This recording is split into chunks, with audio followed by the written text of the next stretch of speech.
sudden software issue on an Airbus A320 aircraft has caused one of the largest global aviation disruptions in years, grounding more than 6,000 flights worldwide.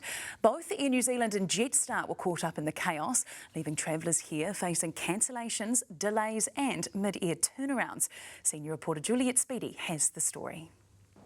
Auckland Airport was one of many across the world dealing with confusion and queues today. Kiwi travellers among hundreds of thousands caught up in a global grounding of Airbus A320s.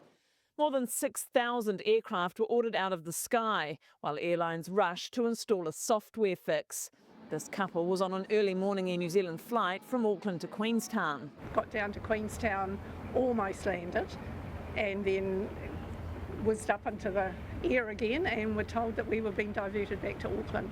Not a lot of explanation at that point, and that's fair enough. I'm sure he couldn't tell us too much.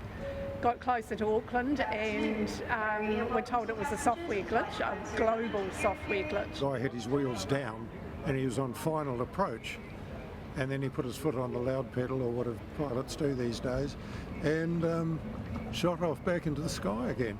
The grounding stems from an incident when an American flight suddenly dropped altitude.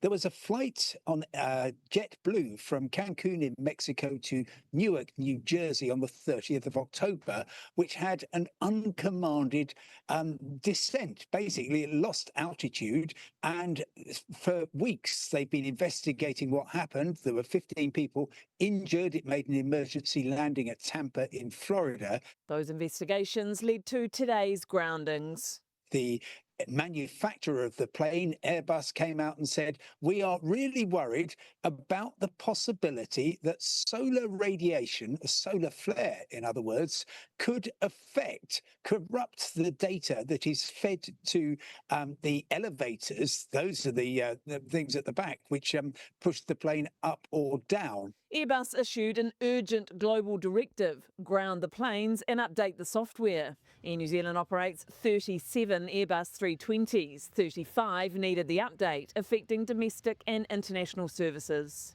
So we made 12 cancellations to flights reasonably quickly, and that wasn't done for safety reasons. That was done to enable those aeroplanes to have that change as quickly as possible.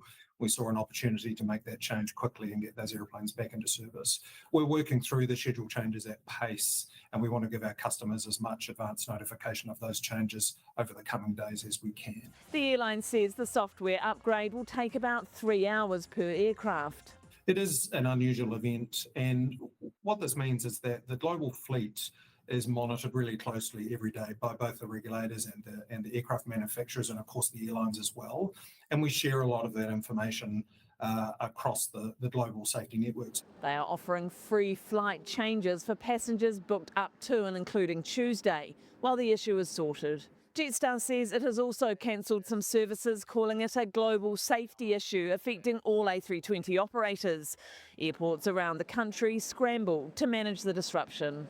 This is impacting some flights with delays and cancellations. We ask that travellers please check the status of their flight before coming to the airport, and to please be patient while airport teams help get everyone where they need to be. It is one of the largest recalls in Airbus's 55-year history, with around 3,000 A320s in the air when the directive came through. And it's all unfolded on Thanksgiving weekend in the US, one of the busiest travel weekends of the year. For many travellers both here and overseas, the only thing they'll be thankful for today is eventually getting home.